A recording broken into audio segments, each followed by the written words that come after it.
hazard. So what we would like to do is have a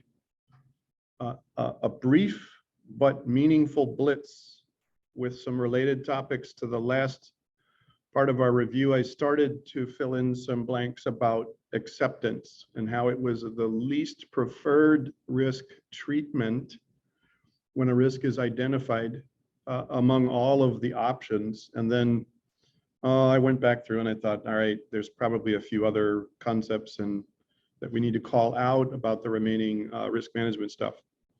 We will close out our session at that point, and I will end up posting the first version of the Module 2 assessment so that you can do this, and instead of worrying about, we want it done by Monday at 1 p.m. And you will have an option to engage the final version of the Module 1 assessment by Wednesday of next week. So that's where we are right now. Are there any questions before we start with risk treatment? Okay. So Lanaya asked a very good question. She said, we're engaging the final version of that assessment. What does that mean? In each module, you get a chance to reconcile mistakes. After you've reconciled any gaps in understanding with your first attempt, we post a second version of the assessment for the module, what we would call the final version of the module, and you get a second shot at maxing out your score for the module assessment. Does that answer your question? Now, one thing I would add is that once you finish your final attempt at a module assessment, we zero out the lowest score. So even though the second attempt is considered a bit more sophisticated, a little more of a challenge, right? Because this is about mastery learning, right? Crawl, walk, run. So we found out where some of the kinks are, and now we're going to take a second shot at our assessment for the module. What we want to do is give you a no risk, see, and then we're talking about risk management here, right? So this gets back to risk management. A no risk opportunity, because if your first score was higher, you keep it. We zero out the retake. If the retake was higher, we zero out the first attempt. Now what happens is that your total points accrued will go up and down a little bit. And please don't send an email that goes, Kentop, what are you doing? I had 38 out of 40 points and now it's 32. It's like, well, all right, but we zeroed out that first attempt. You don't get to keep both scores and add them together. That's like the kid who comes home from high school and he says, I got 100 today. And the parents go, well, that's great. What did you get 100 in? And they go, he says, I got a 25 in art and I got a 50 in math and I got a 25 in English. I got 100. That's actually an old joke. Not a very good one. All right. So moving right along, I'm going to go ahead and run full screen here so we can get into this.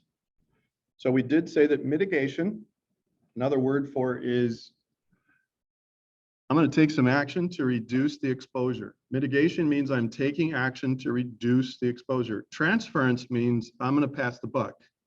I'm transferring the risk to someone else. I'm just going to pay an insurance company an insurance policy because if something goes boom, I want them to pay for it. Or I transfer that to some other contractor. Or if my email blows up, our subcontractor will step in and take care of that. So that's transference. Those are quick examples. Acceptance, boo.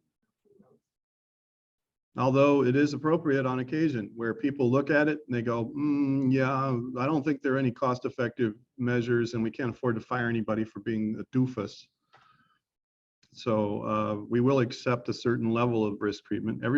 One thing I want you to know is that the risk tolerance has a lot to do with risk acceptance. Now, I didn't say this on Wednesday, but I want to play that up. So I said, accept not the best option. I'm not a fan of that. However, if you are working in a company that has got a high tolerance for unauthorized exploits because it's the nature of the beast. What am I talking about? Maybe event management. True story. I had some cyber interns in my former post in South Carolina at a sister HBCU campus who later became event managers in New York City proper because that was where they were from. They were from Flatbush. You know, and so basically they had all sorts of really cool connectivity at the events. But you know, when you have the general public showing up at general events, the exposure is pretty extreme. It's like 500 people showing up at the airport. They were very tolerant to risk issues, and for that reason, due to their high tolerance, they were willing to accept greater risks for certain things. And they're like, the event's over at 11 p.m. I don't care if somebody can hack so-and-so and they get whatever. And I'm like, well, depending on the nature of the exploit, all it takes is a few seconds. And they're like, yeah, but no, we're only there from 6 p.m. to 11 p.m. So there's a window. I mean, somebody would have to realize, oh my gosh, this thing is, you know, exposed, and then they'd have to be able to exploit it and take advantage of it in a short period of time. By the time they got something going on, we're gone. So that's an example of where acceptance would work. Termination, we just decide to remove whatever is exposed. We fire someone because they're idiots. And we do have some cases where people are like trying to get fired and they do things, oops. And you honor that by firing them. Because after you've trained them, educated them, they're aware, they've signed a statement, and they still do goofy things, that is someone who is begging for another job. They're not happy. They don't want to work there. It's not a good fit. They just need an excuse. And believe it or not, there are workplaces that are rife with individuals who are unfulfilled, unhappy. And, you know, I kind of feel for that. But there's a subconscious thing. And if you haven't, and you're considering it as a career interest and you want to get in our concentration, I highly advise you to enroll in Introduction to Psychology and Introduction to Sociology, because the behavior of individuals and the behavior of individuals in groups is actually pretty fascinating, and it does directly relate. It is directly relevant to, and that's kind of redundant the way I stated that. It matters, it intersects with cyber, okay? Right, so I wanted to say more about this risk mitigation, right? So you have a treatment strategy. We talked about treatments already, right? Risk treatments are controls or methods to reduce the exposure. It's a risk defense, right? That's another way of looking at it, to prevent the exploitation of the vulnerability. Now, I want you to think in very pure terms. I'm going to take it another level from the publisher. We're not preventing the exploitation of a vulnerability. Ideally, you want to prevent the exposure in the first place.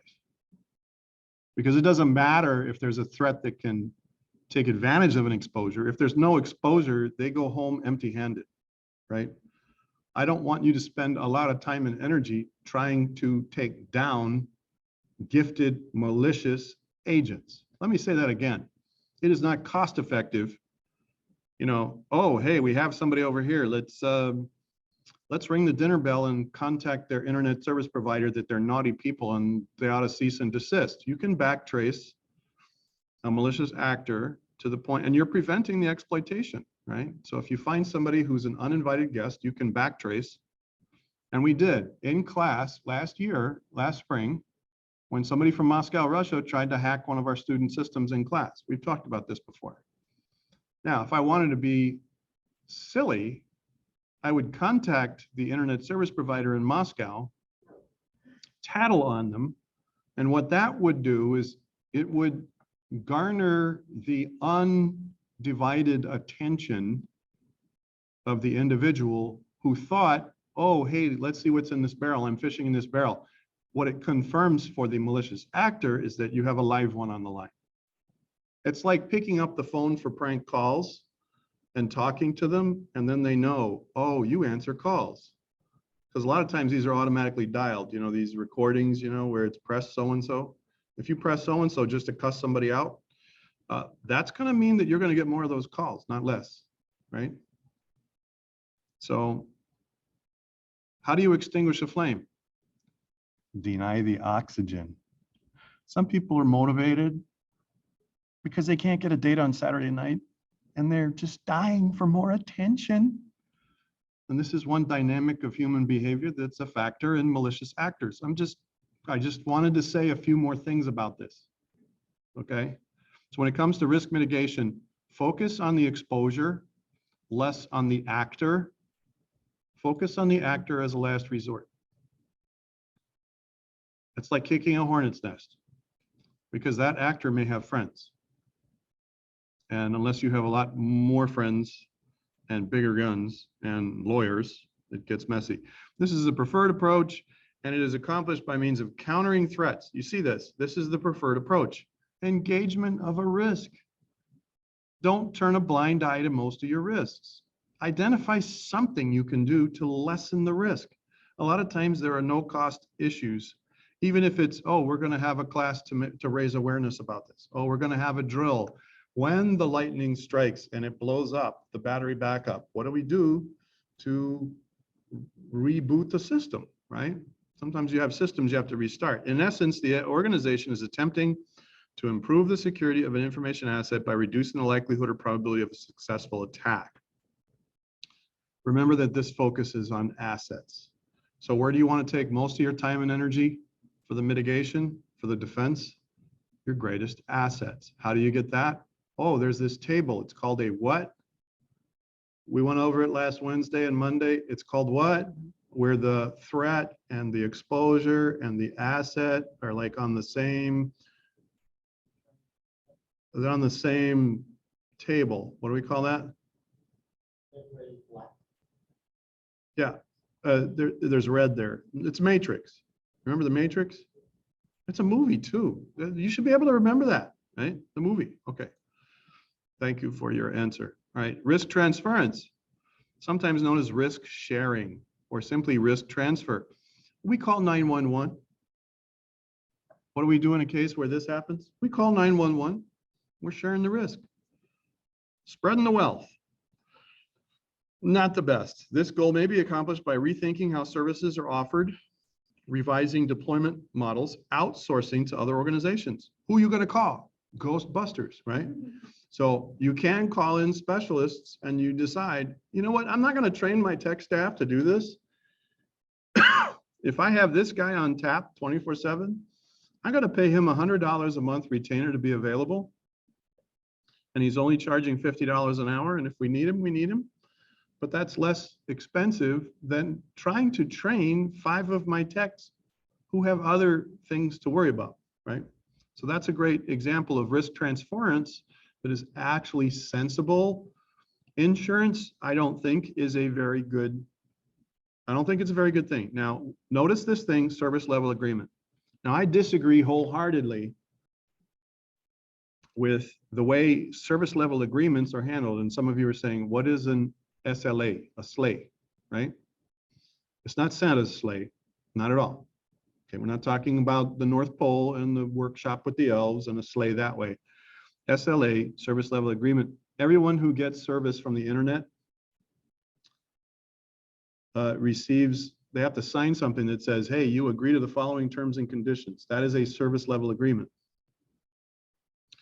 If you read further down, there's usually a clause that says, oh, and if your service is disrupted for several days a month, you can get a refund for a certain amount of service that didn't happen, right?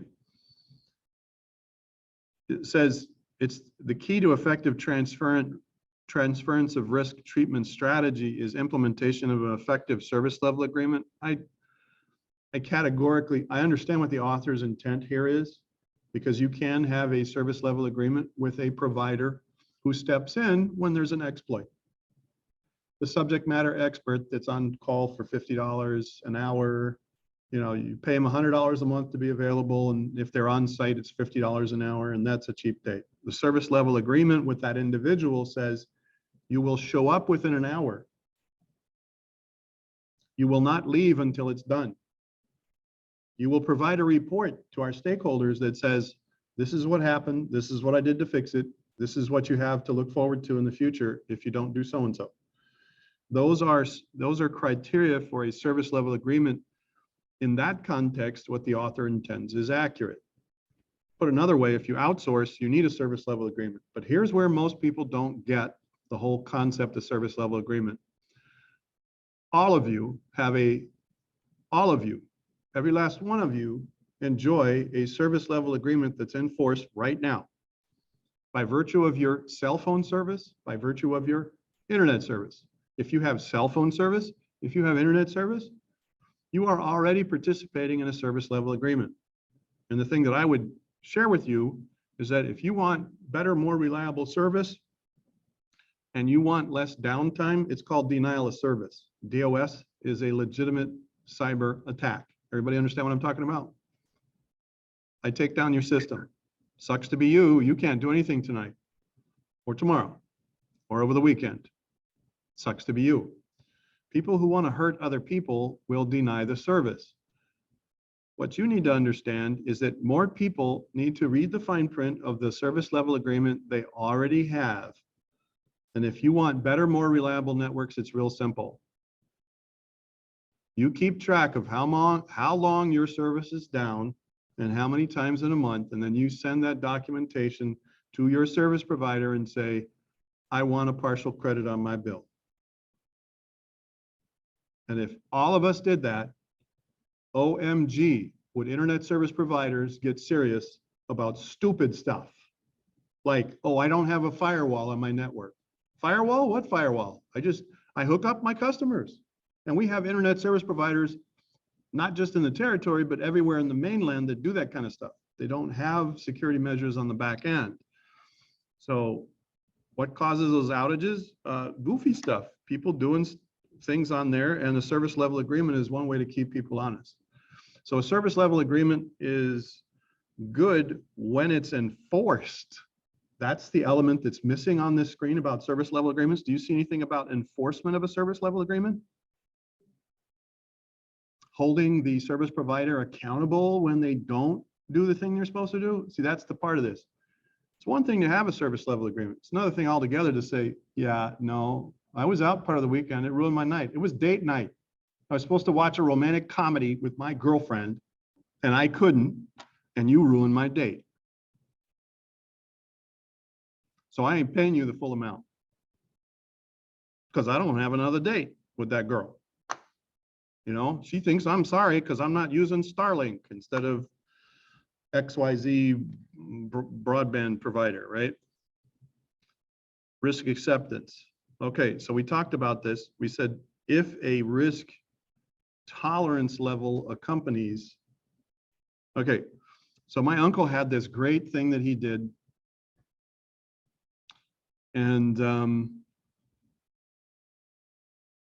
I got to share this with you just to make a point, because I want this to be memorable. So I think I'm going to come out of like, is it okay if I go into video mode right here? Okay, so my uncle talked to me about risk acceptance, and we were talking about futures market. And he looked at me and he said, you can't accept the risk futures market. What kind of bill is this? It's a 20. 20. Yeah, he told me to go and get like 5 $100 bills and do like this with those 5 100s and then light it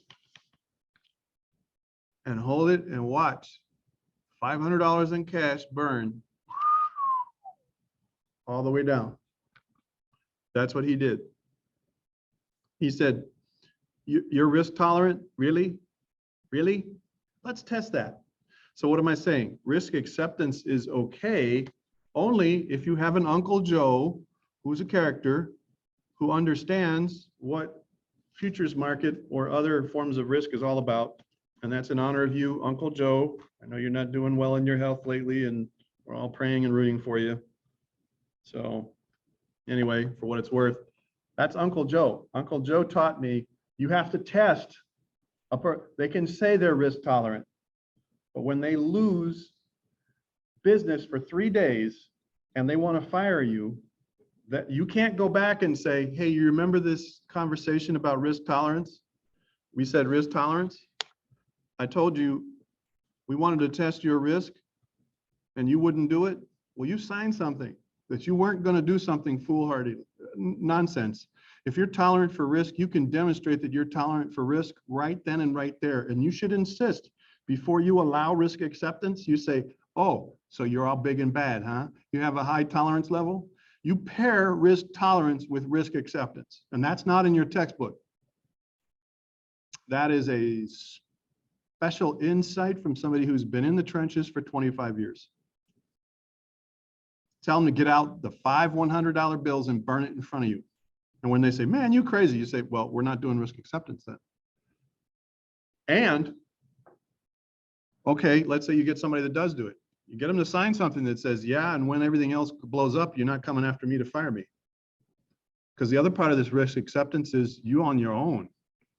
I don't advise this. You want to take the acceptance anyway. You say you're all big and bad and tolerant. Well, when it happens, not if it happens, don't come looking for me. You're not nailing my carcass to the wall. Sign here before we proceed, right? Valid strategy only when the organization has determined the level of information asset, assessed the probability and likelihood, estimated the potential impact of the success. Now, if you do risk acceptance right, this is what the author is saying is the proper way to do risk acceptance. You evaluate potential controls. You evaluated potential controls. You've performed a thorough risk assessment. You've determined that the costs to treat the risk do not justify the cost of the controls. Yeah, and add those other bullets. And the senior administrative person for that organization signs off and says, yep, I'll burn the money right in front of you right now. I'm okay with it. That's the extra measure that we need to add to this for this to be a valid strategy. You can check all these other boxes, but I guarantee you, if something blows up, you can't go back and say, oh, but we did all these check boxes. Why are they firing me? Listen to me. If you walk away from this class and you think that risk acceptance is acceptable as a general strategy for cyber, well, I wish you well in your future endeavors. Because I'm telling you right here and right now, you can do everything, you can check every box, you can do everything you're supposed to do. But if you allow risk acceptance to be a part of your general strategy in any manner that's routine, and you don't draw the line in the sand. This is a draw the line in the sand moment where you say, I am putting my professional reputation at risk. You're going to want to fire me when we don't have income for 3 days and the board comes to fire you. I know how this works. It rolls downhill. And I work for you. Put a bullet in a revolver and spin the chamber and put it to your head and pull the trigger. I mean, would I be crazy if I put the gun in your hand? Yeah, I would. I'm not supposed to do that. That's because I work for you. You have to get edgy to be effective. That's what risk is about. You know what happens? This is the ultimate irony. And I just want to say this. I'm not trying to preach. I am shocked at the number of people who are supposed to be about risk management that don't take the risk to be plain about the risk. Think about that. They don't take the risk to be plain about the risk. They don't have a backbone. They don't have integrity. They're not risk managers at all. If you can't have an edgy conversation with the risk management team to include the chief financial officer, the board, the CEO, your stakeholders, your department managers. Oh, miss, you think it's ridiculous that we go through this drill once a week, but really, when your department is shut down for 3 days, who do we get to replace you? Take the risk to explain the risk, right? Not in the textbook, not in the textbook, but you got to know this. Risk acceptance. Okay, risk termination. Also known as risk avoidance or simply risk termination, based on the organizational's intentional choice not to protect an asset. Now, that's not the sense that we got when we were working through the list, was it? See, that definition isn't consistent with what we just covered. That's more like risk avoidance. Yeah, we're avoiding the risk. We know what we're doing. We're not going to do anything else to protect it.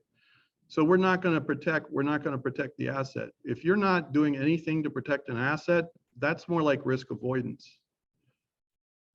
In this formal definition, termination risk treatment strategy is known as risk avoidance or simply risk termination. Oh, I'm sorry, risk acceptance. Risk acceptance. If you decide that you're not going to do anything, you're accepting the risk. I don't agree with that definition. Risk termination should mean instead, and this is my preferred definition, and I may change this slide. It's based on the organization's intentional choice not to protect an asset. No, that's more like I accept the risk as it is for what this asset is for the measures that are in place. It would sound like risk termination here is I'm not going to do anything to protect it whatsoever. And that's crazy. To me, risk termination is risk elimination. That would be a better term. You take out the deprecated, retired, no longer supported system that is running in a territorial government agency, and they stopped supporting it 10 years ago. Why is it running? Oh, well, we didn't have it in the budget. What? Get it out. That's risk termination. That's risk elimination. And then they'd say, well, but that's not what we're talking about here. It should be. Yeah, I'm going to probably revise this slide. I don't want people to think if you don't do anything, if you're accepting the risk, it implies that you're not doing anything extra to protect your asset. Removing or eliminating the risk is, okay, I have an exposure and there's no simple way to protect, to mitigate the exposure, and I don't accept it. So I'm going to eliminate it. That's the distinction I would prefer for everyone to have for this particular strategy. Does everyone understand what I'm getting at here? The distinction. Okay. Yeah, I think this phrase needs to tweak. The organization does not want the information asset to remain at risk and removes it from the operating environment by shutting it down. That is this first one needs to be revised. The second bullet is accurate. We're going to remove it from the environment by shutting it down or disabling it. So the second bullet's okay. Sometimes the cost of protecting an asset outweighs its value. Yeah, that would be one reason why you terminate or accept a risk. Okay, it's not that important, so I'm not going to spend extra on it. I'm not going to remove it either. In any case, termination must be a conscious business decision, not simply the abandonment of an asset. What we're saying is okay, if you're out of sight, out of mind, that's not risk termination, that's negligence. The other word for this case, the last bullet, that's the definition of negligent. I'm not doing my job. Any question? I'm going to tweak this slide. I think they moved what you said. Yeah, the first bullet to me is kind of like a little fuzzy and gray and sounds more like acceptance. It's like, okay, I'm not going to do anything else. It's an intentional choice not to protect an asset. And to me, it's like, okay, acceptance is I'm not going to protect an asset further. Yeah, they need to finish that sentence. Eliminate that, right. They need to finish that first sentence. I'm going to reword that first sentence. I don't like it. Needs clarity. Okay. So acceptance, termination, boo. Right? Applying controls and safeguards that eliminate or reduce the remaining uncontrolled risks is known as which? Say again? Mitigation, I have a response. Does anybody have any other response besides mitigation? Survey says mitigation. Excellent. Thank you. All right. Process communications, monitoring, and review. Okay, so no program, no policy, no procedure would be complete unless there was like refinement. It's called, and there's another word for this, QA, quality assurance, continuous improvement. If in the business world, when you hear about that idea, Six Sigma,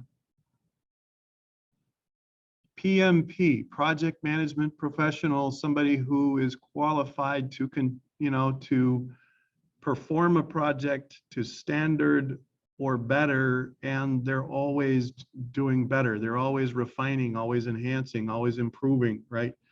The criteria of true professionals is that they don't rest on their laurels. They don't just check a few boxes and go home. You've heard this saying, close enough for government work. Well, actually, the one thing I want you to understand is that we're always talking about a moving target. Cybersecurity is always changing. I got a notice that my TV was vulnerable, that the Chinese had figured out a way to hack my home network through my TV. I had to upgrade the firmware of my TV. Now, my TV is an asset. I would call it a marital asset because it keeps the peace between my wife and I in the early evening. She gets to watch Bridgerton. I get to watch The Rookie. We have our own flares and things, right? But the point is that, or I watch Mandalorian and she goes in the other room. But the point is that it's an asset, and I have to communicate, I have to monitor, and I have to review. Now, what happens if my TV gets hacked and I can no longer enjoy my entertainment monitor? I'm using a play on words here just to make this interesting so it becomes memorable. But let's say that my monitoring, right, comes to a screeching halt in my household because my smart TV is no longer smart. It's been lobotomized by a hacker. I have to communicate and review with my stakeholders. I have to say, sweetie,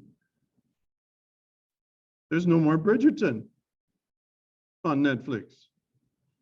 And then, and then she looks at me and has a certain countenance, shall we say, right? And that's when we communicate some more. And then I decide, okay, I'm going to buy a bigger, badder TV that has better security. Or I buy one that doesn't have wireless with default settings that are stupid. I don't know. The point is that communications, monitoring, and review is part of quality assurance. Now, Six Sigma is the GE model for continuous improvement or quality assurance. Six Sigma, and Sigma is it's a Greek letter, and it looks like a backward E, right? Sigma, backward letter E, right? It's very common in fraternity and sorority names, right? There are 6 areas of improvement. This is a huge thing.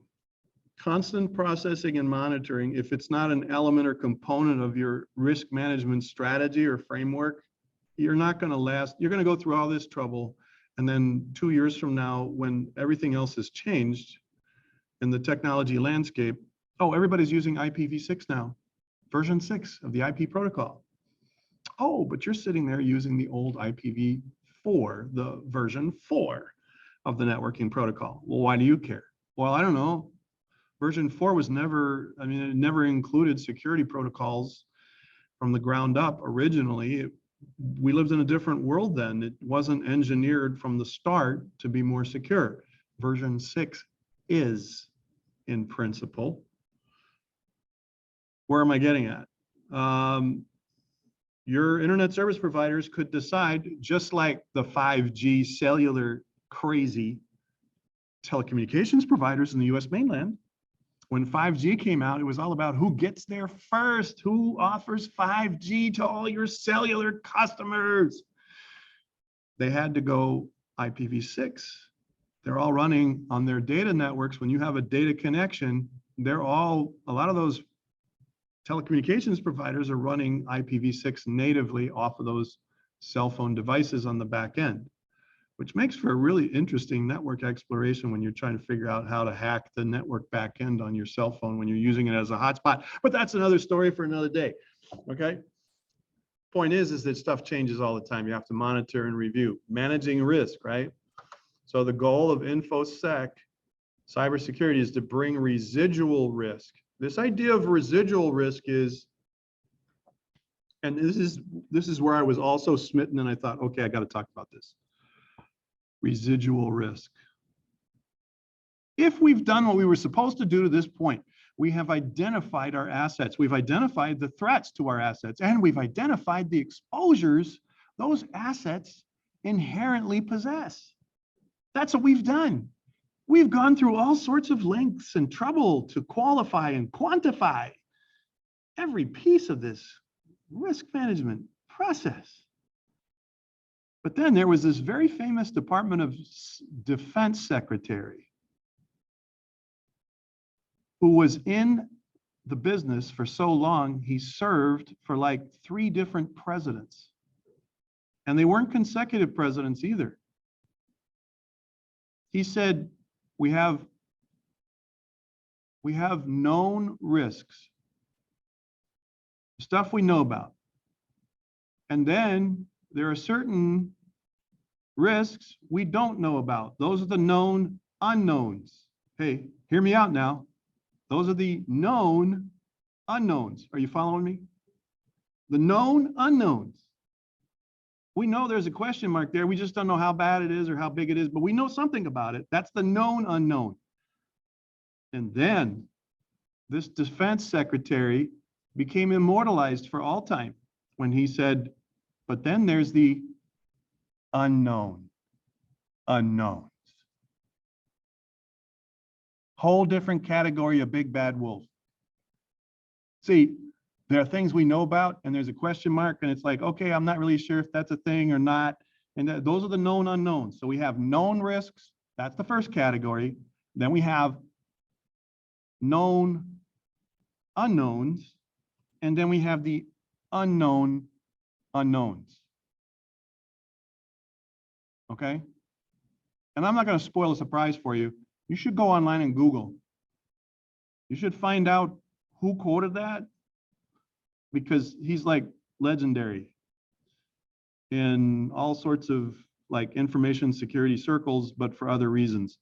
Here's the point I'm trying to make. Residual risk. You have risk left over and people don't. This is like Men in Black. Didn't we mention Men in Black already?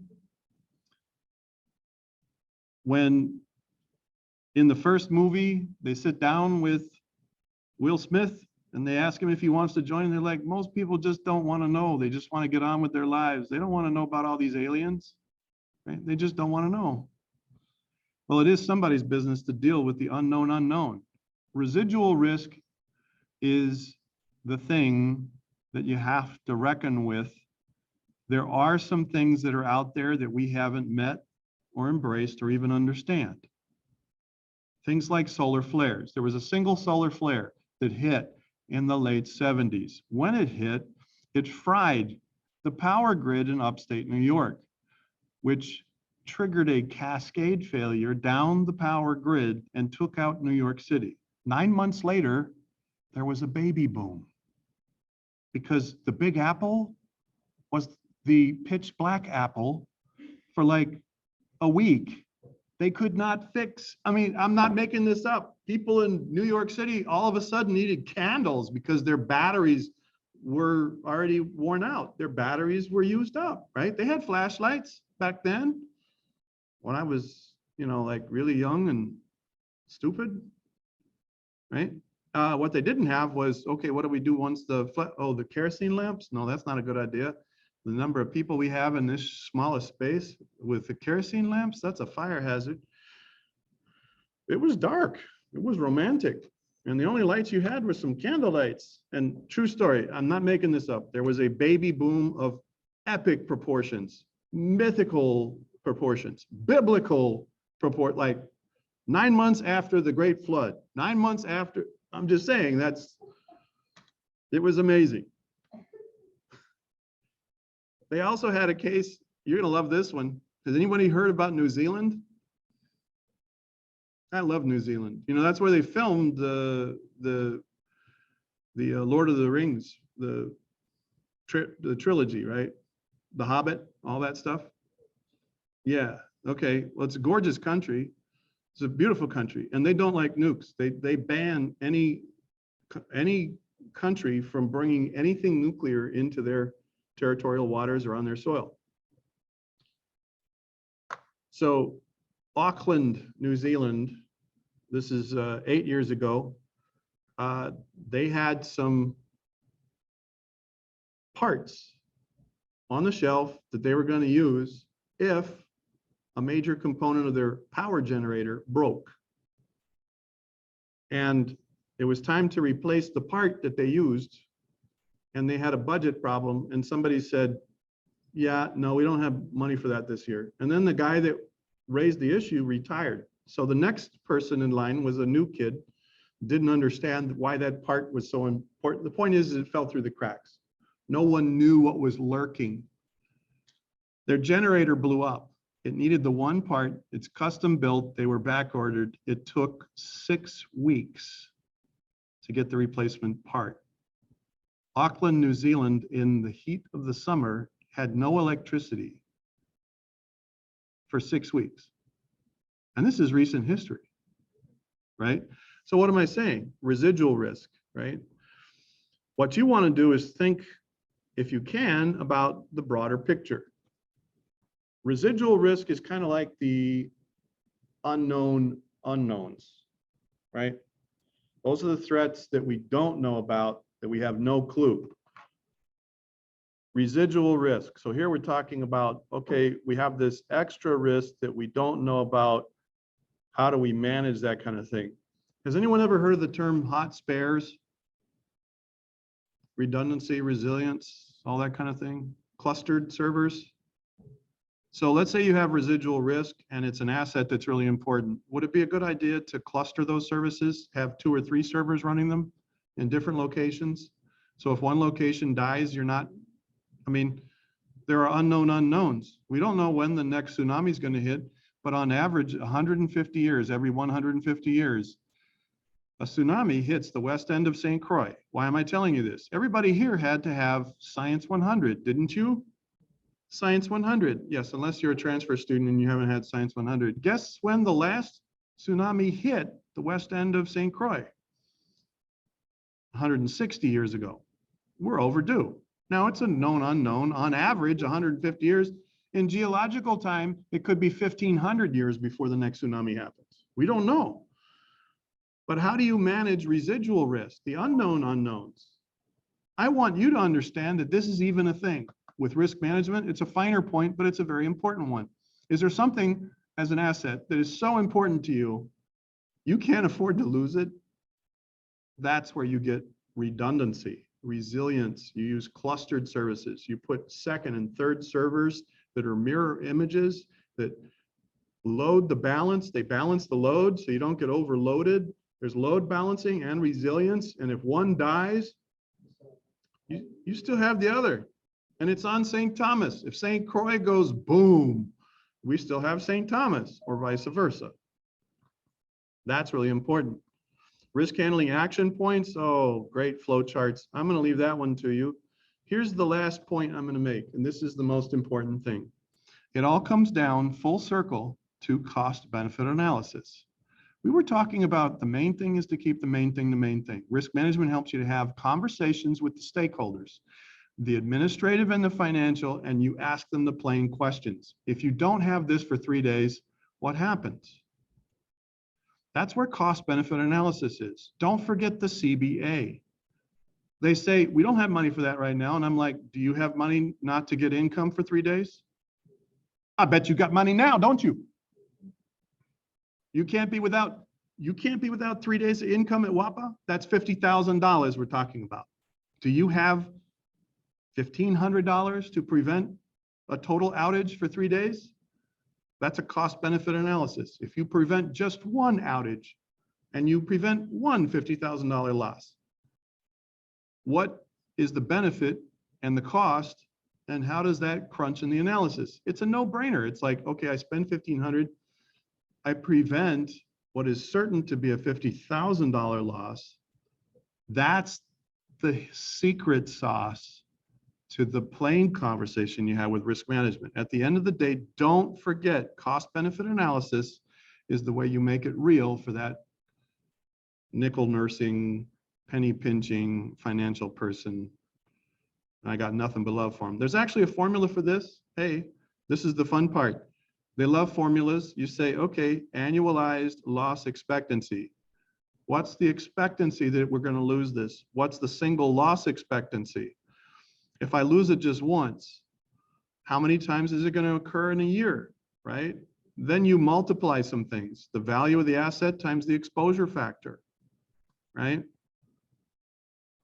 I'm not going to ask you to be able to calculate specifics, but I do want you to know there are formulas, and I want you to know the basic meaning of each of these because it's a factor, it's a criteria of calculating cost benefit analysis. You say, well, in a year, here's what's likely. Here's how much it costs. Multiply. What is the preventive measure cost? Subtract, right? So you have these simple formulas here. The CBA is equal to the annualized loss expectancy minus the annualized loss after the event occurs and the cost of the safeguard. Cost of the safeguard is less than the cost of the occurrence. That's a no-brainer. That's CBA made simple, okay? All right, we're gonna close here. And we really are done with the risk management. And I am gonna post module 2 assessment. Good luck on your first attempt between now and the start of class on Monday. Are there any questions before we end our session?